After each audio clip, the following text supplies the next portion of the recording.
Hi friends, ಎಲ್ರಿಗೂ ಶುಭೋದಯ. ಏನು ಬೆಳಗ್ಗೆನೆ ಗುದ್ಲಿ ಮತ್ತು ಬೈಕಲ್ಲಿ ಹೋಗ್ತಿರೋ ತೋರಿಸಿದ್ದಾಳೆ ಅಂತ ನೋಡ್ತಿದ್ದೀರಾ. ನಮ್ಮ ತೋಟದ ಹತ್ರ ಹೋಗ್ತಿದ್ದೀವಿ, ನಾನು ನಮ್ಮ ಹಸ್ಬೆಂಡ್.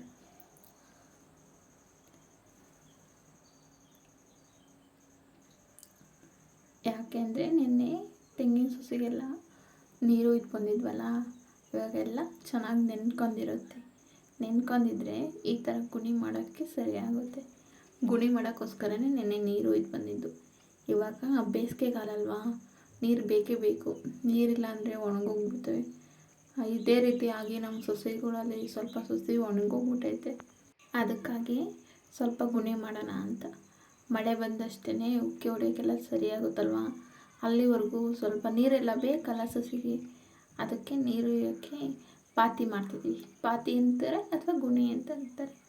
ನಮ್ಮ ಹಸ್ಬೆಂಡು ಆ ಥರ ಗುಣಿ ಎಲ್ಲ ಮಾಡ್ತಿದ್ರೆ ನಾನು ನೀರು ಏನ ಅಂತ ಹೇಳ್ಬಿಟ್ಟು ಹೋಗ್ತಿದ್ದೆ. ವೀಡಿಯೋ ಮಾಡೋಕ್ಕೆ ಯಾರೂ ಇರಲಿಲ್ಲ. ನಿನ್ನೆ ನನ್ನ ಮಗಳಿದ್ಲು, ವೀಡಿಯೋ ಮಾಡಿದ್ಲು. ನಮ್ಮಮ್ಮನ ಮನೆಗೆ ಹೋದಾಗ ನೋಡಿದ್ರಲ್ಲ, ಓದ್ಲಾಗಲ್ಲಿ ಅಲ್ಲೇ ಬಿಟ್ಟು ಬಂದಿದ್ದೆ. ಅದಕ್ಕೆ ಇವತ್ತು ನಾನೇ ಕಲ್ ಮೇಲೆ ಇಟ್ಬಿಟ್ಟು ನೀರು ತೊಗೊಬರೋದ ವೀಡಿಯೋ ಮಾಡ್ಕೊಂಡೆ.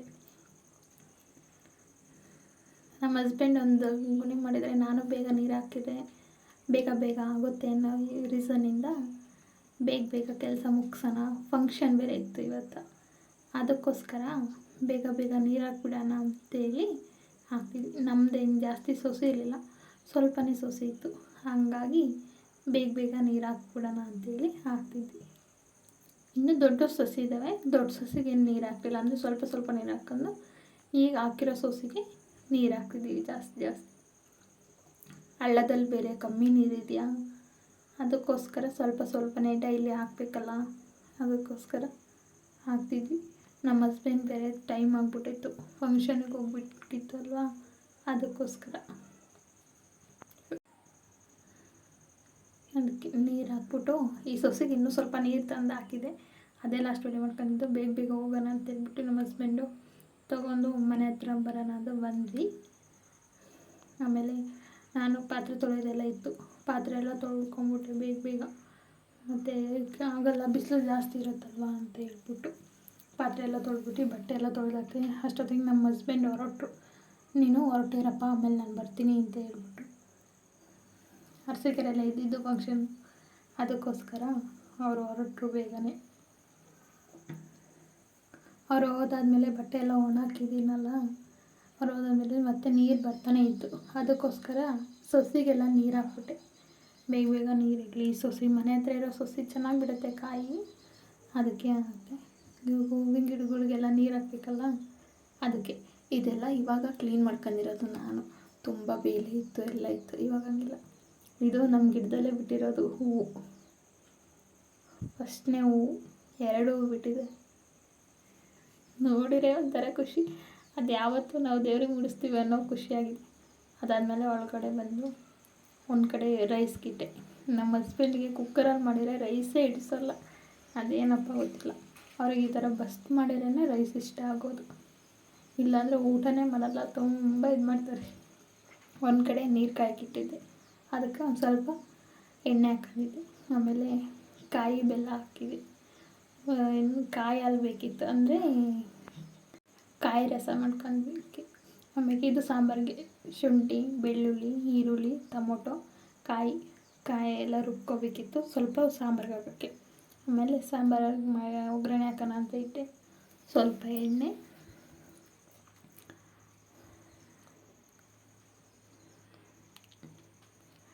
ಹಾಕ್ಬಿಟ್ಟು ಈಗ ತಳ ಎಲ್ಲ ತಂದಿದ್ದೆಲ್ಲ ಬಂದಮೇಲೆ ಸ್ವಲ್ಪ ಸಾಸಿವೆ ಹಾಕಿದೆ.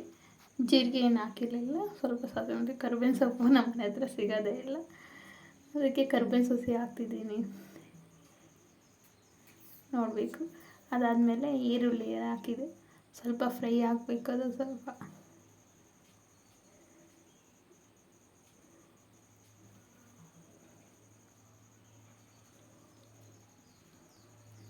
ಈರುಳ್ಳಿ ಎಲ್ಲ ಎಣ್ಣೆಲ್ಲೇ ಚೆನ್ನಾಗಿ ಫ್ರೈ ಮಾಡ್ಕೋಬೇಕು, ಆವಾಗಲೇ ಸಾಂಬಾರು ಟೇಸ್ಟ್ ಬರೋದು. ಅದಾದಮೇಲೆ ಖಾರ ರುಬ್ಬಿರೋ ಖಾರನೆಲ್ಲ ಎಣ್ಣೆಲೇ ಚೆನ್ನಾಗಿ ಫ್ರೈ ಮಾಡಬೇಕು. ನನಗೆ ಎಣ್ಣೆಲೇ ಚೆನ್ನಾಗಿ ಫ್ರೈ ಮಾಡಿ ಸ್ವಲ್ಪ ಎಣ್ಣೆ ಬಿಡಬೇಕು, ಅದು ಆವಾಗಲೇ ಸಾಂಬಾರು ಟೇಸ್ಟ್ ಬರೋದು. ನೋಡಿರಿ ಈ ಥರ. ಆಮೇಲೆ ಇನ್ನೊಂದು ಸ್ವಲ್ಪ ಖಾರ ಇತ್ತು, ಅದನ್ನೆಲ್ಲ ಹಾಕ್ಕೊಳ್ಳೋಣ ಅಂತ ಹಾಕ್ಕೊತಿದ್ದೆ ನೋಡಿರಿ. ಇವಾಗ ಇಲ್ಲಾಂದರೆ ತಳ ಸೀದ್ಬಿಡುತ್ತೆ, ಕೈ ಆಡ್ತಿರ್ಲಿಲ್ಲ ಅಂದರೆ ತಳ ಸೀಯುತ್ತೆ ಬೇಗ. ತಪ್ಪಲಿ ಮಾಡ್ತೀನಲ್ಲ ಸಾಂಬಾರು, ಹಂಗಾಗಿ ಬೇಗ ಸೀಯುತ್ತೆ ಅದಕ್ಕೆ. ಅದಾದಮೇಲೆ ಸ್ವಲ್ಪ ನೋಡಿ ಈಗ ಎಣ್ಣೆ ಎಲ್ಲ ಬಿಟ್ಕೊಂತಿದ್ದ ಇದು ಕಾಯಕ್ಕಿರ್ತೀವಲ್ಲ, ಬೇಗ ತಲೆ ಸೀಯುತ್ತೆ. ಆಲೂಗಡ್ಡೆ, ಬೀನ್ಸು ಮತ್ತು ಹುರುಳಿಕಾಳು, ಮೊಳಕೆ ಕಟ್ಟಿರೋ ಕಾಳಿತ್ತು, ಅದಕ್ಕೋಸ್ಕರ ಅದನ್ನೇ ಹಾಕಿ ಸಾಂಬಾರು ಮಾಡ್ತಾಯಿದ್ದೀನಿ ಇವತ್ತು. ಮೊಳಕೆ ಕಾಳು ಸಾರು ಈ ಥರ ಆಲೂಗಡ್ಡೆ, ಬೀನ್ಸು ಹಾಕಿ ಬದನೆಕಾಯಿ ಹಾಕ್ಬೇಕು, ಹಂಗಾದ್ರೆ ಚೆನ್ನಾಗಿರುತ್ತೆ ಮೊಳಕೆ ಕಾಳಿಗೆ. ನೋಡಿರಿ ಈ ಥರ ಸಾಂಬಾರಲ್ಲಿ ಸ್ವಲ್ಪ ಎಣ್ಣೆದೆಲ್ಲ ಇತ್ತಲ್ಲ, ಹಂಗಾಗಿ ಸ್ವಲ್ಪ ಕೂಡ್ಕೋಬೇಕು ಅದು ಹುರಿದಾದ್ಮೇಲೆ ಸ್ವಲ್ಪ ಕಾಯಿ ಹಾಕ್ತೀನಿ. ಆಗಲೇ ಎತ್ತಿಟ್ಕೊಂಡಿದ್ದಲ್ಲ, ಅದೇ ಕಾಯಿ ಹಾಕ್ತೀನಿ.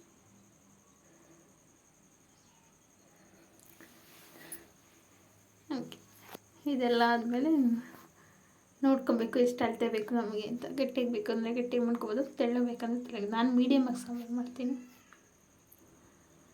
ಮೀಡಿಯಮಾಗಿ ಸಾಂಬಾರು ಆಯಿತು. ಅದಾದಮೇಲೆ ಆ ಕಡೆ ಏನಕ್ಕೆ ಇಟ್ಟಿದ್ದೆ ಅಂದರೆ ನೀರಿಗೆ ರುಚಿಗೆ ತಕ್ಕಷ್ಟು ಉಪ್ಪು ಹಾಕ್ಕೋಬೇಕು. ಆ ಕಡೆ ನೀರಿಗೆ ಏನಕ್ಕೆ ಇಟ್ಟಿದ್ದೆ ಅಂದರೆ ನಮ್ಮ ಮನೇಲಿ ಅಕ್ಕಿ ಶಾವಿಗೆ ತಗೊಂಬಂದಿದ್ರು ಪಾಯಸಕ್ಕೆ ಅಂತ ನಮ್ಮ ಹಸ್ಬೆಂಡು. ಅದು ಅಕ್ಕಿ ಶಾವಿಗೆ ಏನಂದರೆ ಬೇಯಿಸಿರೆ ಸಾಕು, ಸ್ವಲ್ಪ ನೂಡಲ್ಸ್ ಥರ ಆಗುತ್ತೆ ನೋಡಿ ಈ ಥರ. ಅದಕ್ಕೆ ಬೇಯಿಸಿಟ್ಕೊಂಡೆ. ಇದಕ್ಕೆ ಕಾಯಿ ಹಾಲು ರುಬ್ಬಿದ್ದು ನಾನು ಅದನ್ನು ಲೋ ಫ್ಲೇಮಲ್ಲೇ ಇಟ್ಬಿಟ್ಟು ಸ್ನಾನಕ್ಕೆ ಹೋಗಿದ್ದೆ. ಸ್ನಾನದಿಂದ ಬರೋ ಅಷ್ಟೊತ್ತಿಗೆ ಸಾಂಬಾರೆಲ್ಲ ಒಳ್ಳೆ ಕನ್ಸಿಸ್ಟೆನ್ಸಿಲಿ ಬಂದಿತ್ತು. ಸಾಂಬಾರು ಮೀಡಿಯಮಾಗಿ ಇಟ್ಟಿದ್ನಲ್ಲ, ಫುಲ್ ಕುದ್ದಿತ್ತು ಸಾಂಬಾರು. ಲಾಸ್ಟಿಗೆ ಹೀಟಾಗುತ್ತೆ, ಆಗೈತೆ ಸಾಂಬಾರು. ಅದಾದಮೇಲೆ ಬೇಗ ಸ್ನಾನ ಮುಗಿಸ್ಕೊಂಬಂದಲ್ಲ, ಸಾಂಬಾರೆಲ್ಲ ಆಫ್ ಮಾಡಿಬಿಟ್ಟು ಬೇಗ ರೆಡಿ ಆಗೋಣ ಅಂತ ಹೇಳಿ ರೆಡಿ ಆಗ್ತಿದ್ದೆ. ನಾನು ಮುಖಕ್ಕೆ ಏನು ಜಾಸ್ತಿ ಹಾಕೋದಿಲ್ಲ, ಪಾಂಡ್ಸ್ ಕ್ರೀಮ್ ಹಾಕಿದ್ದೆ ಅಷ್ಟೇ. ವಿಭೂತಿ ಇಟ್ಕೊಂಡು ದೇವಸ್ಥಾನಕ್ಕೆ ಹೋಗ್ಬೇಕಿತ್ತಲ್ಲ, ಅದಕ್ಕೆ.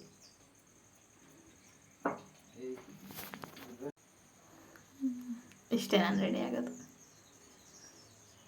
ಇನ್ನೇನು ಇಲ್ಲ. ಸ್ವಲ್ಪ ಕುಂಕುಮ ಇಟ್ಟಾಗಲೇ ಪೂರ್ತಿ ಆಗೋದು, ಏನೇ ರೆಡಿ ಆದರೂ. ಅಷ್ಟೇ.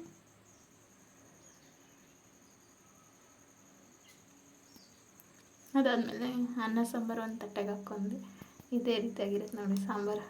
ಎಷ್ಟು ಟೇಸ್ಟಾಗಿತ್ತು ಗೊತ್ತಾ, ತುಂಬ ರುಚಿಯಾಗಿತ್ತು. ಸ್ವಲ್ಪ ಸ್ಪೈಸಿ ಆಗಿತ್ತು ಖಾರ. ಅದೇ ಅಕ್ಕಿ ಶಾವಿಗೆ ಬೇಯಿಸಿದ್ನಲ್ಲ, ಅದಕ್ಕೆ ಕಾಯಿ ರಸ ರುಬ್ಕೊಂಡಿದ್ದು. ನೋಡ್ತಿದ್ರೆ ಇವಾಗಲೇ ಬಾಯಲ್ಲಿ ನೀರು ಬರ್ತಿದೆ, ಅಷ್ಟು ಚೆನ್ನಾಗಿತ್ತು. ಸಾಂಬಾರು ಚೆನ್ನಾಗಿತ್ತು, ಅಕ್ಕಿ ಶಾವಿಗೆನೂ ಚೆನ್ನಾಗಿತ್ತು ನೋಡ್ರಿ ಬೇಕಾದ್ರೆ.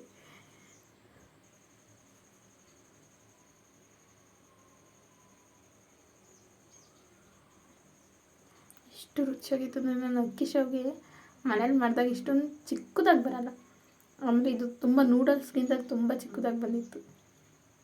ಹಾಗಾಗಿ ಸಕ್ಕತ್ತಾಗಿತ್ತು. ಕಾಯಿ ಹಾಲು ಜೊತೆ ತುಂಬ ಚೆನ್ನಾಗಿ ಹೊಂದ್ಕೊಂಡಿತ್ತು.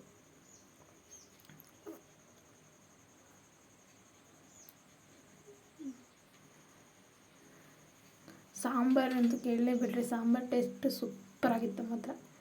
ಮೊಳಕೆ ಕಾಳು ಸಾಂಬಾರು ಯಾವಾಗಲೂ ಚೆನ್ನಾಗೇ ಇರುತ್ತೆ. ಕಾಳು ಸಾಂಬಾರು ಯಾವಾಗಲೂ ಸೂಪರಾಗಿರುತ್ತೆ. ಖಾರ ಆಗಿತ್ತು ಅಂತ ಹೇಳಿಲ್ವ, ಅದಕ್ಕೆ ಜಾಸ್ತಿನೇ ಸ್ವಲ್ಪ ಖಾರ ಆಗಿತ್ತು. ಅಂದರೆ ಸ್ಪೈಸಿ ಈ ಬಿಸಿಲು ಟೈಮಲ್ಲಿ ಜಾಸ್ತಿ ಆಗಲ್ವಲ್ಲ, ನಾನು ಜಾಸ್ತಿ ಸ್ಪೈಸಿ ತಿನ್ನಲ್ಲ, ಅದಕ್ಕೋಸ್ಕರ.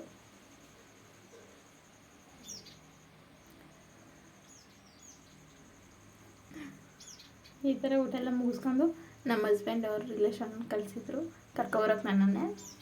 ಅವ್ರ ಜೊತೆನೇ ನಾನು ಹೊರಟೆ. ನಾನು ಫ್ರೀ ಏರ್ ಬೇರೆ ಬಿಟ್ಕೊಂಡು ಹೋಗಿದ್ನ, ಅವ್ರು ತುಂಬ ಸ್ಪೀಡಾಗಿ ಹೋಗ್ತಿದ್ರು. ಅದಾದಮೇಲೆ ನಮ್ಮ ಹಸ್ಬೆಂಡು ಹೂವು ಕೊಡಿಸಿದ್ರು, ಹೂವು ತೊಗೊಂಡಿಲ್ಲ. ಉಳ್ಕೊಂಡಾದ್ಮೇಲೆ ದೇವಸ್ಥಾನದ ಹತ್ರ ಬಂದೆ, ಕುಂಕುಮ ಇಟ್ಟಿಸ್ಕೋಬೇಕಿತ್ತು.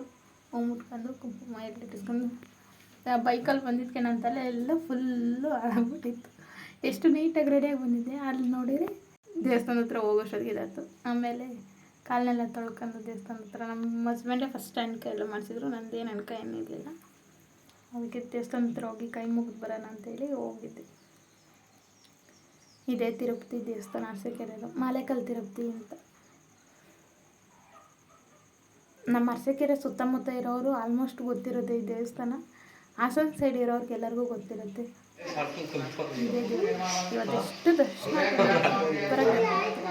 ತುಂಬ ಚೆನ್ನಾಗಿ ಹತ್ರದಿಂದನೇ ದರ್ಶನ ಮಾಡಿದ್ವಿ. ಜಾತ್ರೆಯಲ್ಲೆಲ್ಲ ಹೋದಾಗ ತುಂಬ ರಶ್ ಇರುತ್ತೆ, ದೇವ್ರನ್ನ ನೋಡೋಕ್ಕೆ ಹೋಗಲ್ಲ ಏನಿಲ್ಲ, ಆದರೆ ಎಷ್ಟು ಚೆನ್ನಾಗಿ ದರ್ಶನ ಆಯಿತು ಅಂದರೆ ಹೇಳ್ಬಾರ್ದು. ಹತ್ರದಿಂದ ತುಂಬ ಸಮಾಧಾನದಿಂದ ಕೂತ್ಕೊಂಡು ದೇವ್ರ ಹತ್ರ ದರ್ಶನ ಮಾಡ್ಕೊಂಡು ಅಲ್ಲೇ ಕೂತಿದ್ದು ಆಮೇಲೆ ಬನ್ನಿ ಬೇಗ ಟೈಮ್ ಆಗಿಬಿಡುತ್ತೆ ಅಂತ ದೇವಸ್ಥಾನದೆಲ್ಲ ಪೂಜೆ ಮುಗಿಸ್ಕೊಂಡು ನೋಡ್ರಿ ಆಚೆ ಬಂದಿದ್ದೆ. ಇದೇ ದೇವಸ್ಥಾನ ನೋಡಿರ್ತಾರೆ ಆಲ್ಮೋಸ್ಟ್ ಅಲ್ಲ, ಆಚೆಗಡೆ ಮತ್ತು ಈ ಕಡೆ ಇದಿದೆ ದೇವಸ್ಥಾನ. ಇದು ಆಂಜನೇಯ ಸ್ವಾಮಿ ದೇವಸ್ಥಾನ, ಗರುಡಗಿರಿ ಆಂಜನೇಯ ಅಂತಲೇ ಅಂತಾರೆ. ಇದು ಆಚೆಗಡೆಯಿಂದ ದೇವಸ್ಥಾನದ ವ್ಯೂ. ಆಮೇಲೆ ಅಲ್ಲೇ ಕೆಂಚಪ್ಪನ ದೇವಸ್ಥಾನ, ಇದಕ್ಕೆ ಈಗ ಕೋಳಿ ಹಬ್ಬಿಸಿ ಎಡೆ ಕೊಟ್ಟಿರೋದು. ಇದು ಅಲ್ಲಿರೋ ದೇವ್ರುಗಳು, ಅಂದರೆ ಮನೆಗಳಲ್ಲಿ ದೇವ್ರ ಪೂಜೆ ಮಾಡ್ಕೊಂಡಿರ್ತಾರಲ್ಲ ಅವರು.